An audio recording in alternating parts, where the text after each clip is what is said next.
Hello, everyone. Okay. Hi. Sorry, we were just about to wait for some others to join us till 5:05. It's 5:02 now, but we figured that, since about, well, actually, I can't even see the list. Quite a number of you are on the list. We decided to just start. So welcome to Connect One's first ever online fireside chat. I'm sitting here with Joanna in the comfort of Joanna's house, and we're abiding Singaporeans, abiding by social distancing and not in crowded places. So we're doing it from the comfort of her own home. But I guess, and I hope you are also feeling warm and cozy from wherever you are. But I guess before we begin, just some house rules, right? If you have not indicated your name, but I think most of you have, just ensure that you have your name so that we know who you are. Mute yourself so that we can contain the amount of background noises from the back. And also there is a chat icon in your Zoom. You might just want to click it so that the right chat bar opens up for the purpose of depositing your questions along the way. We will only take the questions during Q&A somewhere in the middle of the fireside chat, but feel free to just deposit your questions along the way, right?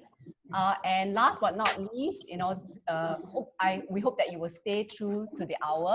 We should be ending at 6 o'clock sharp, right? So let's begin. Firstly, kind of like, why are we doing this, right? I mean, aside from the fact that, we cannot meet you face to face, we have been, Joanna and I have been wanting to do this chat because of many questions that come out along the way for us. But a little bit about Connect One. We have been in this space since 2013, helping early stage. I'm sorry, but can everyone mute themselves? Because I think we are hearing some background noises, and it can be a little jarring. Yeah, so if I can just request for everyone to just mute themselves on the call. I think that, yeah. All right. So yeah. So a little bit about Connect One. We started in 2013, actually helping early stage startup founders build and optimize their team for growth. And we started doing this because, I got introduced to the startup ecosystem at US Enterprise, saw how inspired the founders are, but how much they knew about tech, but how little they knew about people. And so that's kind of how Connect One started. And in the process, over the last 7 years, in the process of helping all these founders build up their rockstar teams, we've actually had the good fortune to meet many people, some mid-career like yourself, and I also see I think there are some fresh grads among you as well, that we have helped actually to pivot, some successfully into startups, and some obviously did not make it. And we thought it's a good opportunity to just kind of share our learnings, and answer some of the questions that we have been getting over the last few years. A little bit about myself. I spent 15 years in a large corporate straight out of school, and I kind of pivoted, maybe not pivoted, but kind of somersaulted my career a couple of times. Firstly, when I gave birth to baby number 4, I actually pivoted my career to become a full-time homemaker. And then shortly after, a few years later, when she started going to school, and that's kind of when I, chanced upon the founders. I met the founders in university, and I pivoted my career as in from industry, from FMCG, where I was in, to startups, and also my domain expertise from marketing over to HR. So enough about me. I like to just, allow Joanna to share a bit about herself. So hi everyone, my name is Joanna Yo. Welcome to my home.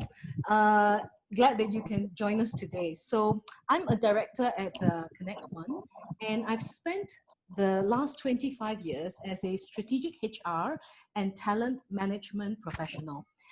So I've worked both as a consultant with the likes of Mercer and PwC, and I've also, held corporate HR roles in Shell, in Genting, in AMD, and Singapore Post.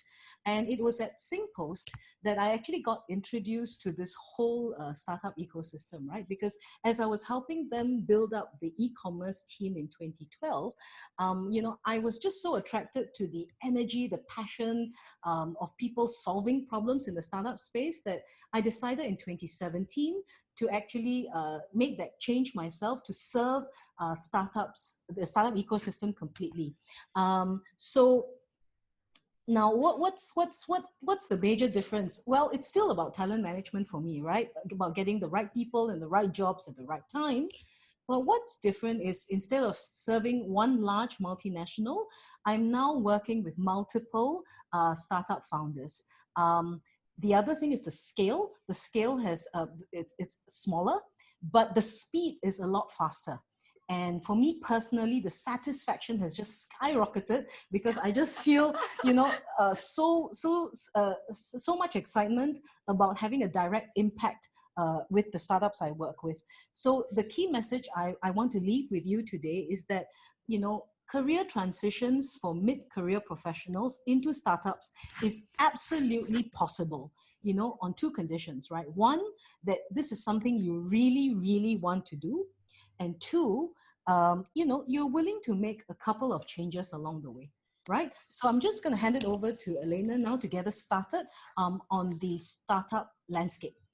Yep. So I guess now with the introductions over, when you filled up that event and when you registered for the event, we actually had a couple of questions for you to take, like what are some of your areas of interest? And thank you for doing that. But many of you actually ticked startup landscape as something that you'd like to know. Now, it will take us like half a day to really go through startup landscape in Southeast Asia, but we're going to try to do it in one or 2 minutes. So basically, what is a startup? I think, like Joanna mentioned, it's a group of people that's trying to solve a problem, create a product or a solution to solve a problem in a very uncertain situation. So think about Uber, right? Back then, they were trying to convert private drivers like us to become taxi drivers. How uncertain is that? But that's what startup founders do. And because of this uncertainty, startup founders can't just walk into a bank and say, hey, loan me $200,000 because I've got this great big idea. So hence the stages of a startup and the funding that ensues. And I'll like to invite you to just take a look at this slide that we're attempting to share. So we have got an assistant here to help us share. Back, yes. Yeah. So just to simplify things, this is actually the startup life cycle, which is important to understand. When you first have an idea, this idea that you fully believe in, you can't, like I said, you can't walk into a bank. Sorry, it's the life. Yeah. You can't walk into a bank, and ask for money, right? So startup founders will have to, dig out from whatever savings they have to what we call bootstrap this idea. And from an idea, hopefully as they test it, they validate it, they can then get more interest from their family and friends. Maybe the government might give them a grant, and then maybe some high net worth individuals might put in some money, what we call angel investors. And as it continues to mature and the product validates and people are willing to pay for it, that's kind of when they start to launch that product and it starts to grow. And if you look at that blue box there, this is the area that we will be talking about today and how we would classify startups as it is. You might recognize some of the names there, Ninja Van, Love, Bonito, 99.co. What we will not cover, if you see outside the box, will be your Grabs, Gojeks, Deliveroo. Those guys are unicorns. They're valued in $1 billion and they're actually called scale-ups. They're no longer what we'll call startups, not what we're going to be covering about today, right? So let's just move on. Yeah. So I think because of this uncertain, the hype. So why the hype, right? Why the hype about startups? Last year itself, in 2019, we have 4,000 startups in Singapore. For perspective, there are only 50,000 businesses in Singapore, of which 4,000 are startups. That's a very big number. 6 billion was invested in startups last year alone. And this excludes the 3 billion that went into Grab. So 6 billion to the rest of the startups. And what's interesting is that the deal sizes have increased. So between 2016 to 2019, the deal sizes has actually doubled. So investors are putting in more and more money, and there's more and more optimism, right, in this whole sector. Yeah. So what I'd also like to share is the type of the waves of the startups that we've started to see, right? So when we first started, maybe in 2012, 2013, the first wave that came was actually what we call the consumer tech wave. So basically, those are, you know, your B2C type of companies. So your e-commerce, your ride-sharing platforms like Grab, you know, and Gojek came about. And then about 2015, within Singapore especially, the government started pumping in money into the financial institution sector. So you started seeing more and more fintechs coming up with the growth of the government sandbox. And more fintechs came in to actually solve, you know, finance type problems. So you've got your payments, your insure tech, your invest tech, right? That came about, as well as a lot of you know, companies started looking at trade finance and, you know, credit controls and things like that. So that's in the fintech space. And then in the last 2 years, even within our business, we've started to see more medtech or medical technologies or health techs coming about.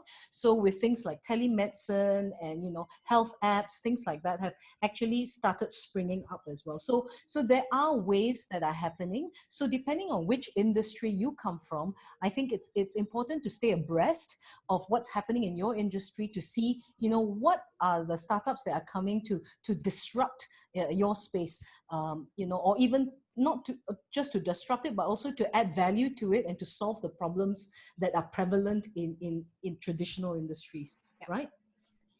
But I mean, actually, despite all the enthusiasm, I mean, the optimism and the amount of money you know, in the startup ecosystem, there remains one big problem. And I'll just refer you to a slide. This is a research done by Bain, Google, and Temasek last year. Yeah, and as you can see from the slide, so this is a 100-page slide. Again, you know, like, you know, a lot of information, but I'm just choosing one. So while there's a lot of funding, there's a lot of trust as well. I mean, most of us are actually downloading apps and giving all our private information just because we want to use the app. So there's a lot more trust, you know, obviously. But as you can see in that purple box, there's still very limited progress made in talent. And this is despite the Singapore government has actually been, you know, come up to the front in terms of trying to solve it. Next slide. By actually, you know, all these upskilling programs by WSG, IMDA. We've had, you know, engineering hubs in Batam, in Vietnam, and, you know, like different countries around the world. We've also tried to bring in more like pivots, right? Hiring experienced managers over from other industries. But yet, even as of today, and this is 2019's report, we're still making very limited progress. You know, so really, why so, right? What are startup founders looking for that is so, what we call purple squirrel, that we cannot find? You know, and I think Joanna has some tips or some sharing regarding, you know, what are some of the hard skills that's kind of missing. So, you know, if as an HR advisor going in to talk to startup founders, the kind of conversations I have with them is very similar to what I've had with, you know, corporate CEOs, right? When we look at the gaps, the talent gaps, it can be divided into hard skills and soft skills, right? So I'm going to spend a bit of time looking at the hard skills side of it. And for that, I've actually taken out research from LinkedIn. So LinkedIn publishes an emerging jobs report every year. So I'm going to share the 2020 LinkedIn report with you. So you can see now, there are actually about 20 positions, but I've only picked the top 10. So you can see from this first top 10 list, the first 8 positions are all tech-related skills, and it requires some knowledge of coding. So for example, you know, your artificial intelligence and machine learning specialist, robotics engineer, full stack, front end, back end engineer. Then you've got all your data scientists, data engineers, and cybersecurity specialists, right? So that's the top 8 in-demand skills as, you know, available on the LinkedIn platform. Only in the last two roles, number 9, which is a community specialist, which is basically the new form of community managers that are coming on board, as well as partnership specialists. Now, partnership specialist is just the fancy new word for actually account management. Okay, in my day, it used to be called account management, but they're called partnerships now. And we've also got e-commerce, product owner, and customer success, right? So, whenever I show this list to either mature professionals, or if I show it to students, everybody panics, okay, and gets upset. So the first thing I want to say to you is, don't panic, don't get upset, okay? So even if you do not have programming skills, it's okay, right? Elena and I don't, but we have learned at least to enough to stay relevant, stay abreast of what's happening. And we do that, by talking to people, by reading widely. And you know what? I watch YouTube videos more than I actually do, programming, right, myself. So just keep abreast of what's happening in your industry. Learn the language, right? And just figure out, because it's important to be able to actually have conversations with your peers, or the industry experts, or even the people in the startups, right, in the new areas that you might be interested in. Okay, so that's the hard skills part of it, right? It's more likely that many of you would have the networks and the experience and the expertise that is in the non-tech areas. And if it is, here are some other tips from Elena, with regards to what founders look for as well. Yeah, so I mean, before I go into I'll be talking a bit about mindset, but before I go into that, a little bit of personal experience for myself as well, right? So I don't have HR experience, and I definitely did not have startup experience, but I decided to experiment and test with this area. I found that even back in 2013, there was a big market, and so it starts with thinking big, right? I knew there was a big market, but people didn't believe in me, but yet I continued to do so. And I tested, I experimented, I learned a little, I failed a lot. For 24 months, I didn't earn anything. And one of my friends who invested in the business said, I think you should stop doing it. But fast forward 7 years, I'm glad I took this risk, and I learned, and I'm reaping the benefits from it. So, it's all about mindset. And I wanted to talk about what startup founders look for, right, when it comes to mindset. So one big thing that we talk about is always starting big. So you have this big, fat, audacious goal, but you think big, but you actually start small. So as opposed to established companies that we come from, well, we have big, hairy, audacious goals as well, but we spend 18 months in elaborate planning. So in startup, it doesn't work that way. We start really small. I mean, firstly, we don't have the resources to do that. So I give you an example. One of our partners saw an opportunity in what we call surprise travel, right? So when she spoke to her friends, they were like, huh? Why would I want to do surprise travel, right? I want to plan my own travel. But she continued to say, no, I'm going to test it. So in 2 hours, she created a landing page. She shared that landing page across Facebook and all social media. And there was a little button, I'm interested, very typical, and she found that there were hundreds of people that were clicking, I'm interested. And that was her little way of starting small to validate this big idea that, she thought about, so that is one mindset that startup founders look for. The second one would be this whole experimenting, testing, failing, and learning. We don't use the word experiment. We probably left it in the science labs, when we were in secondary school, where we did experiments. But really, in the startup world, the word test and experiment comes out all the time. And this happens even in so-called matured startup, like the Faith founder was telling me, every day is an experiment. Every day they come up with maybe an idea, something changes, like COVID is happening. Nobody expected this, right? So what are people experimenting with, testing, to learn? And you would fail in all experiments. you bomb, right? You would fail, but you would also learn. So these sort of mindsets are very important. The third one I would talk about is the generalist is priced over a specialist. So startups price generalists, a generalist mindset, which means that you may be called, I don't know, chief HR officer, HR, but if sales are not coming in that month and investors are after your back, you jolly well go out and sell together with the sales team. So, and of course you have all these jokes about, well, if the kitchen sink is leaking, we have to go fix it as well, which is a very common joke that we make. But net, I would say that, in startup, it's a lot more agile, it's a lot more ambiguous, there's a lot more change.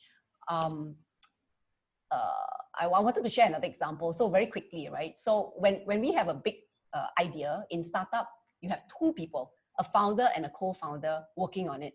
They do everything from testing, going out to the streets to ask people, working with tech people to come up with a prototype, selling it to potential customers. In an established company, when there's an idea, an innovative idea, the first thing they do, build a big team, 6 people, and then we start. Nothing has been done, but let's hire 6 people first. So just, some examples of how different it is in a startup in terms of mindset. Yeah. So, one of the big questions, I get asked all the time is, apart from Joanna, why did you even move, give up your big corporate career to move into startups? The next question I often get asked is, look, what are the main challenges if I actually want to move into this space? What do I have to look out for, right? So I'm going to speak firstly from my personal experience, and then I'm going to share some learnings from other people who have also made that pivot, right? So for me, number one thing, you often have to get used to is this, right? When you're in a corporate position, your brand is the company brand, right? So whatever is on that name card, that's your brand, that's your ego. People will talk to you because of that title on that company card. That all goes away the moment you join a startup, right? Because there will be no brand, there will be no big title. And one of the other things is also that there will be less resources, right? So if you're used to every time, something goes wrong with your computer, you're used to calling in IT tech, that's it. That doesn't exist. You are your own you are your own tech support, right? So the resources are a lot less. So a big part of that, personally, for many people who are used to big titles is what I call ego management, right? Sometimes, when you're so used to big titles, your ego doesn't fit into your body, right? So you've got to learn to get your ego to fit back into your body. And that's a big part of that personal change. And take time to build your own personal brand, and find your mission. So in my case, for example, I took a year off right after SingPost, and I had to sit down and think, what does Joanna Yeo represent? What can I do? And in finding my mission, while HR covers a whole plethora of skills, right? It's from, talent acquisition to payroll to, managing performance. I realized that what gives me the most pleasure, what makes my heart sing is actually watching people grow. So even up to today, that is my true north. I exist to help people grow. And I often say to Elena, right, the grow business part you do, marketing and everything. Just leave the managing, growing people part to me. So that's my true north. And why is that important, right? When you join a startup, there will be many, many tough days, right? When you see your bank account, diminishing, and your friends who used to call you out for Michelin star lunches no longer call you. In those tough days, if you know what your mission is, what your true north is, it's much, much easier to overcome those challenges. And that's what I find as well, right? To overcome. So that strong mission needs to drive you and your purpose. What I will also share now is I'm going to share a slide that talks about, the learnings that we've had from other corporate executives who've actually made that switch, right? Okay, so one of the main things is they tell us, you know, do adopt a learning mindset, right? You got to just like you saw the in-demand skills earlier, if you identify that your industry has moved on and there are skills that you're required to learn, you know, take the time to pick up those new skills and those new expertise, right? Two, know the language of startups, right? So there will be a lot of terminologies that you may not have heard of before.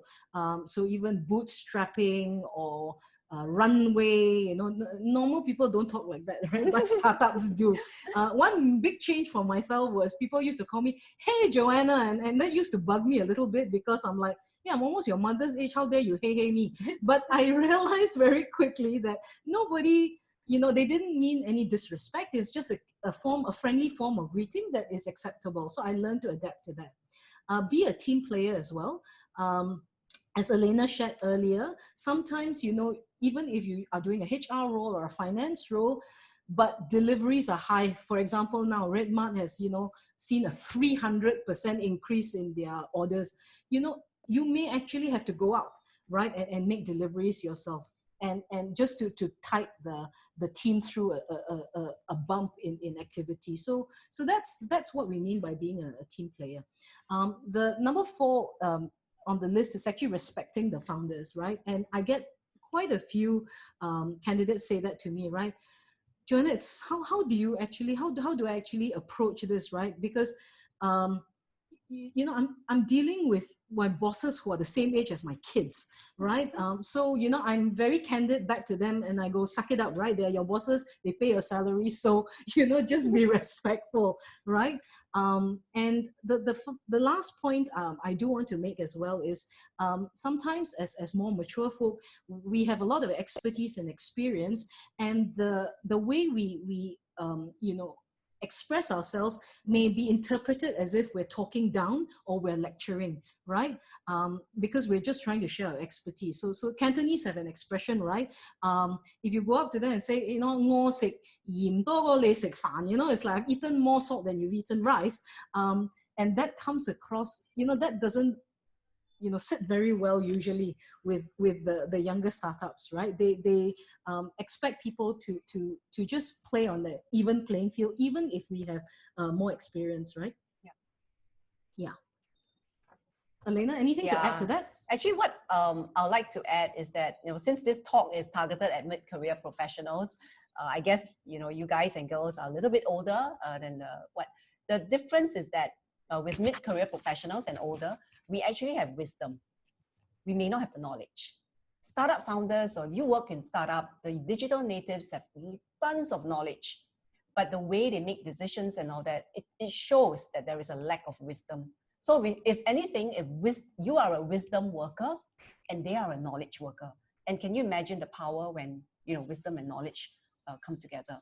You know, the other thing that I'd like to point is that for me, I have a lot of millennial mentors. I call them mentors. They paise leh, because they say, hey, you so like lao jiao, you call me mentor, but I do, because they teach me a lot of things. They teach me a lot. And if you have that mindset, you will thrive in any environment that has, you know, a lot of young people. Okay. So I can see a whole host of questions that have come in. So Elena is going to look through the questions, and we're going to try and take some of the comments. Yeah. Right.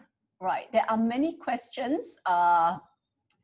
Okay, some of it, it's a hard choice, but I'm just going to run it from.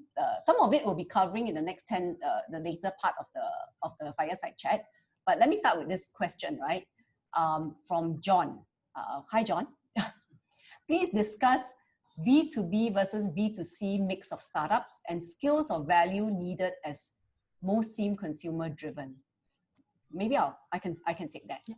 You know, so obviously a B2B startup, actually you're right to choose that, because B2B startups really thrive with the experience of, you know, folks that have been around, because enterprise sales is extremely important. For B2B startup, it's all about sales and it's all about network. So I think the skills or value that you can bring, or mid-career professionals would bring, would definitely be your network. You probably can pick up the phone and call any decision maker in a bank or in a large corporate. You would probably have developed enough business development sales skills that can, that can really cover the lack of experience in the rest of the organization.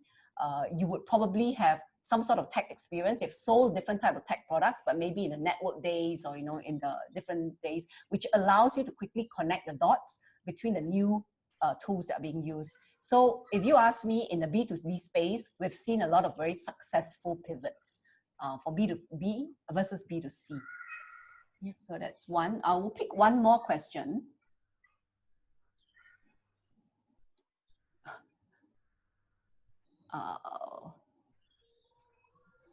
Okay, Joanna, you want to do this? What do you view?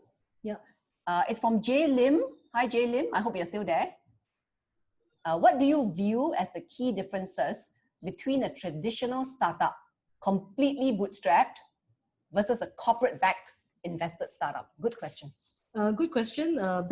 One simple answer is the amount of money you have in the bank, right? So that typically is called a runway. So depending on your amount of funds that you have, bootstrapped are usually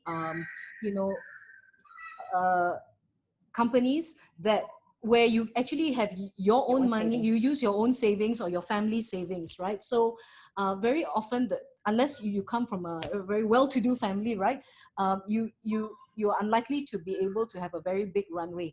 But the big advantage of that is actually freedom. You actually get, you have the ability to do what you like, solve the problems that you want, make the decisions that you need to be made in terms of using of the resources, hiring people, setting up operations, right? Whereas if you are actually in a more invested startup, and typically if a VC comes in, then your pool of funds is bigger, your runway is longer, but as well, you actually then have more people to answer to, right? So the VCs can actually say, you know what, we look at your composition of management, we're actually not happy. We think that you should have a finance person, hire a finance person, and then, okay, Connect One will come and hire your CFO, right? Or you need a HR person. So there's good and good to that, because these are more experienced investors who have actually seen many cycles. So they actually add value to your startup by helping you identify the gaps, and they also have the resources and the networks to actually plug that gap for you. Right? So that's what I see as the key differences between a completely bootstrapped versus a corporate startup. Yeah. I think the other thing about the corporate startup is that while it is very attractive, so for someone who is, it's almost like a stepping stone. For someone who coming from, a well-resourced corporate and they want to get into the startup ecosystem, somehow corporate startup or innovation lab is a nice, it's a nice segue into, like, rather than to a bootstrap startup. But you need to choose your corporate properly, because there are very different philosophies around innovation. There are some corporates who are really very lean in terms of adopting lean startup methodology, and there are some corporates who take the startup within the corporate almost as another innovation, and there's no difference in the way they approach. So what happens is that at the end of 18 months, they've burned through $2 million and they just kill off the project. So it's still a good experience, but if you can muster the risk of joining a startup, I would say go for the real deal. Yeah. There's another somebody just sent me a message and asked, is apart from joining a startup as an employee, is there something else we can do as mid-career professionals? And I would say absolutely yes. If many of my friends, actually build their own startups, right? Because typically, if you're a mid-career professional, you would have had 15, 20 years experience. So, I've got a friend named Thomas Wee. Unfortunately, he can't log on, so he's asked me to share a story on his behalf, right? So he started his own fintech at the age of 55, and subsequently sold it as well, because he saw that there was an opportunity to do arbitrage in trade finance. And he actually went and sourced a technology out of France, built up that platform, and it did so well that people were willing to. Actually, he got Singapore government funding as well, and managed to actually sell off his share of the business as well. So if you are a mid-career professional with the funds and with a idea of a problem you want to solve, explore building up your own tech startup as well, right? And the main thing is there's a difference between a tech startup and a SME. A lot of people start their SMEs, like open a Mukata shop, and they say, oh, I got a tech startup. No, you don't, right? You have a restaurant SME, right? A tech startup requires some sort of technology solution that you need to sell, and that you need to build and sell, and you need to put together a tech team in order to do that, right? Yeah. If any of you are interested to explore your own startup, like I will use Joanna's words, don't panic. If you can't code, it doesn't matter. The best startup founders are not technical people. They're business people, they're sales people. You can get tech solutions anytime. That's a lot. But if you're interested, we can have a separate discussion on it, because there are many opportunities where you can test, experiment in accelerator programs, incubator programs. The biggest incubator program in the world is Y Combinator in the US, but we have many small ones here that allows you to have a whole weekend. They teach you everything from ideation to prototyping to, that kind of thing, which it's a separate discussion, right? There's, how much time do we have? 20 minutes. We have 20 minutes. Okay, there's one question here that I'll just pick up. Kindly also from Vikran. What are the type of startups that job seekers should target? Okay, we're actually going to be covering that in a while, because I think the type of startups that you choose will depend on many things. Number one, where are you in your life stage? Your own motivation, So because an early stage startup, equity is cheaper than cash. We're not going there yet. Yeah, we're not going there yet. So can you unshare? Yeah, sorry, technical glitch. So in an early stage startup, like we said, equity is cheaper than cash. So you're not going to get very much. It's survival money. And survival money in Singapore typically is about $5,000. So we have had folks that have left corporate to be a founder of a startup, but they are funded, they pay themselves $5,000. So it really depends on your motivation and also your skills. Like, what can you bring to the table, most importantly? Aside from what stage the startup is at, what skills can you bring to the table? What do they need? Ask the founder, like, what is the biggest problem, the thing that keeps you up at night? How can I solve it for you? Right? If you can solve it for them, you are the right hire. But if you can't, then, it's not a startup that you should be joining. Right. So I hope that answers that question. There's a lot more that we can talk, but we're also mindful of time. There's some more questions. I think maybe we can take one more question. One more, Joanna? Yeah, one more. Yeah, can you see that question? Okay, let me read it to you. So I don't have my glasses on, that's the problem. What are some, from Yu Qian, hello. What are some of the advice that you would give to early career changers? We have a millennial in the group who are considering a career in startup or having their own startup. Okay. I think I would go back to my earlier point about, knowing what your mission is, right? And maybe I can skip quickly to some of the tips, right? When I decided to make that switch myself, I used the 1, 2, 3 approach, right? One, I made a list, okay, of all the things I could do, what I could actually produce, of skills I had. So the difference between skills and qualifications is skills, you actually produce an outcome, right? So if you've got payroll skills, that means you know how to produce a payroll and pay people correctly at the end of every month. If you have a diploma in HR, your skill is passing exams, right? Because you probably don't know how to do a payroll, to be honest, right? So that's the difference between the skills and a qualification. So make a list of all the skills you have, right? And then ask yourself 2 questions. Question number 1, out of this whole list of skills, what do I actually enjoy doing, right? When I went through that list, I threw away half of that list because I realized that there were some things, for example, that I don't enjoy doing. Like I don't like doing payroll because I don't like numbers, right? I'm good at politicking, but I actually don't enjoy, the politics of organizations, right?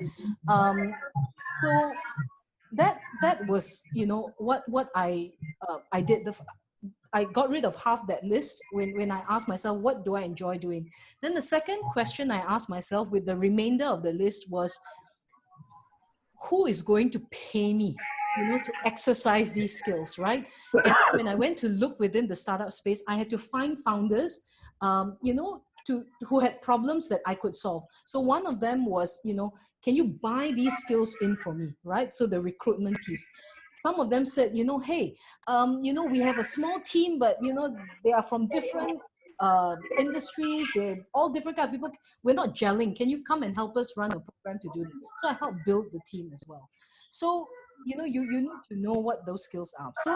So one list, two questions, and the third thing I then did was I went to look for 3 people to talk to, 3 people who had made that transition before. So I went out to talk to VCs to ask if they needed these skills. I connected with Elena. Elena was one of the people I spoke to about, transitioning into the startup space.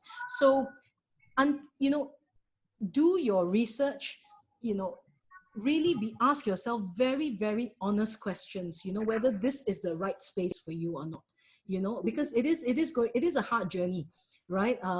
To start on, especially if there's so much uncertainty, and you're wondering where your kids next school fees or is going to come from. It's a very tough journey, but it is doable. But do your homework.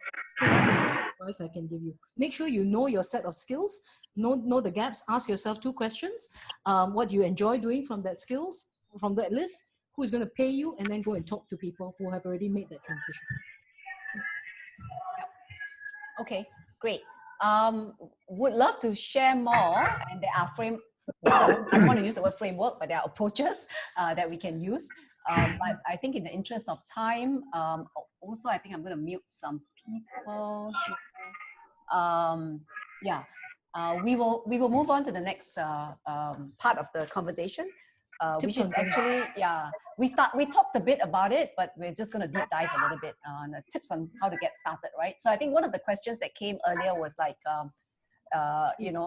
what kind of startup should I join? And so I'd like to share this slide, which is actually, I think there's someone who's not muted here. I'm going to try to mute the person. Just give me a minute, yeah? Okay, I can't do that now. Okay, so this is just an adaptation of, we all saw this growing up, Maslow's hierarchy of needs, but we actually catered it, for startups to understand where we are and how to decide what sort of compensation. So I thought it's quite it's a good framework to start thinking, so kind of like this, ask yourself, where are you in this pyramid? If you have basic needs, you can put food on the table, you have enough savings for 10 years, and you do not really need job security, you can actually move to the top of the pyramid. You're looking at maybe personal growth. You're looking at stretching yourself. You're looking at, hey, I've done this for the last 10 years, 15 years, or 3 years, whatever it is, but I think I can do more. What environment can I go into that allows me to really stretch myself? And even if I make it or I fail, it doesn't matter, but at least I've tried. So you've got to know where you are in this. And if you really have to put food on the table, then I think, realistically, practically, you would have to put aside all your dreams and continue in a company that is more secure. But if that's not a problem, including Yu Qian, who talked about an early career changer, I'm assuming he's young, you can afford to experiment, and stretch yourself and see where you go, where you land up. So I think knowing where you are in this hierarchy of needs is an important first step. Okay, and then I think Joanna would want to share a little bit about transferable skills. Yeah, so transferable skills was, what I talked about in that 1, 2, 3 model that I talked about earlier. So some of the practical things that you can do after this as well for yourselves is, go and attend more talks when social distancing is no longer an issue. Okay, when there are, go and find out, do your research on what startups you may be interested in. There are talks available in the co-working spaces, SG Innovate, a lot of all these, accelerators do have programs that you can attend, learn more about the space that you're interested in. And one of the things I would also suggest is once you're in that space and you, let's say, have connected with a founder that has a problem that you're keen to solve as well, that you want, then, try before you buy, right? What that means is, don't jump into a job yet, right? Ask them, can I volunteer to do a project for you? Right? Build a BD list, or, attend, do some part-time consulting. Don't expect to be paid, because you are paying tuition fees, right? It's part of your learning process, right? And if you do a good job, it's quite likely that, they will see your value and then offer you a position, right? So that's something that you can consider doing as well, right? For a short time as part of your learning experience, Yeah. right? I mean, I would like to add, two other things. One is read. The wonder of startups, and I'm actually quite an active, I have a community that I'm very active on. We actually share book lists. People in startup, founders or employees, read a lot because they know that they're young and there isn't enough, they haven't built up enough knowledge, so they read a lot. So one of the first books I read, when I first started in the ecosystem, is this Bible of startups. It's called The Lean Startup. It's been updated a couple of times. So my book is really yellow and very well used. If anything, to understand how a startup works, this is a great 101. The other thing, another tip that I'd like to put out, it's really put yourself out there. Do not apply for startup work behind your computer. It's not going to work. One of our most successful career pivots that we have helped engineered was this guy who kind of like 15 years in one company, one industry. Definitely not the perfect pitch for any startup founder, but what he did was he became a co-working space nomad. Startups work a lot in co-working spaces, just like us, right? So he moved from one co-working space to another, and that one week he landed in our co-working space, and I met him, and we had a corridor chat. And I go, hey, you know what? You've got an experience that will super help a payment startup that I have, because you have the BD experience and you have the network with the industry that he was in. Fast forward, he's been in that startup for the last 3 years. So really put yourself out there. It's not going to work, just behind the laptop. Yep. Right. So I just saw a question from NM. How do you tackle a founder mentality where they break, they only want consultants or people with decades of experience or knowledge? Is one of the tips that is just that, as I gave you, try before you buy, right? Go in, if you're so convinced that you're the right person, offer to do work for free, right? And prove your worth. If it's much easier if you have McKinsey or, a consulting background, but even that is not foolproof, right? But if you actually have the skill and you can demonstrate that skill, where you can really add value, then the proof of the pudding is always in the eating, right? So we've got another 10 minutes. So I don't know if there are any other questions that we can quickly look through. I'd like to add a little bit about this consulting thing. So I think for a long time, the first players in the startup ecosystem are rocket internet companies. And what rocket internet companies did famously was just to plug everyone from McKinsey, Bain, and BCG and just gonna put them into, a startup. 80% of them fail. 80% of these consultants fail. So, and rocket internet is very brutal, right? If you don't make it, you're out. So only 20% of these so-called folks with consulting background stayed. And because of that, there is this price people with consulting background who will make it in startups. But actually in reality, the attrition rate is very high. Why do we want people from consulting background? There's only one trait: problem solving. Generalist. A generalist problem solver. This is the only trait, I mean, the main trait that we see in consultants. So even if you don't have consulting background, but if you are a good problem solver and you approach something always from the customer's standpoint and you're always trying to solve those problems, and you put on that generalist mindset, you will make it. But you need to prove it to the founders.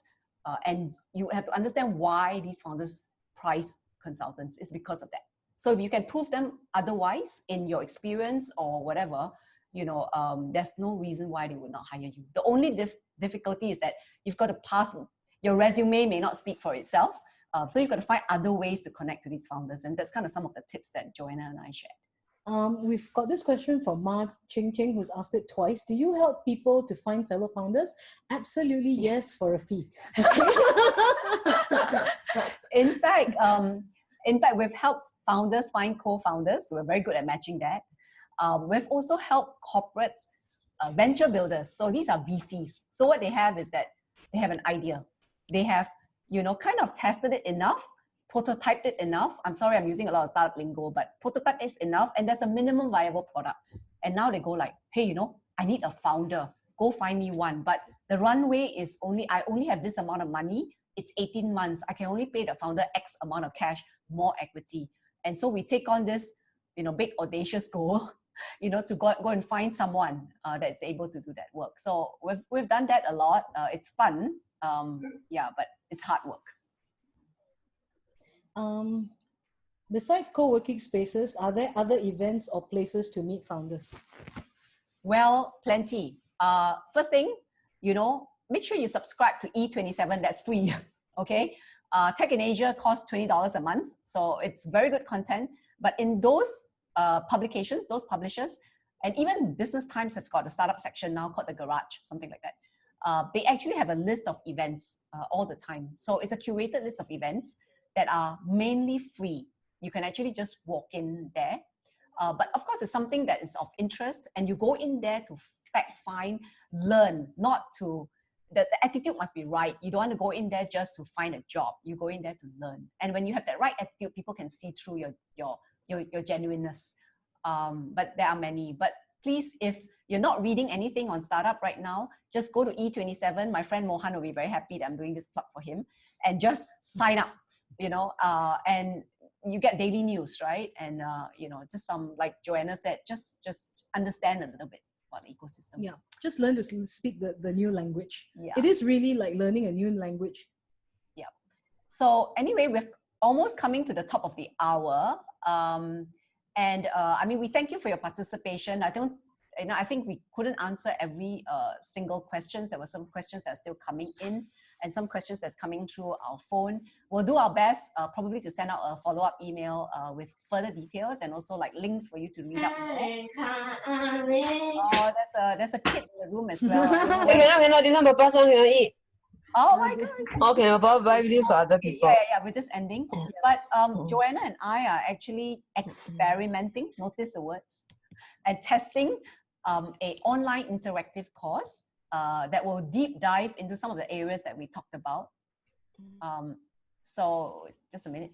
So if you're interested to find out more, feel free to scan the QR code. It goes into a landing page. We have some details, the table of contents over here, the things that we'll be talking about in detail. We don't know how long this course will be, maybe about 2 to 3 hours with some assignments. It's meant to be a learning course.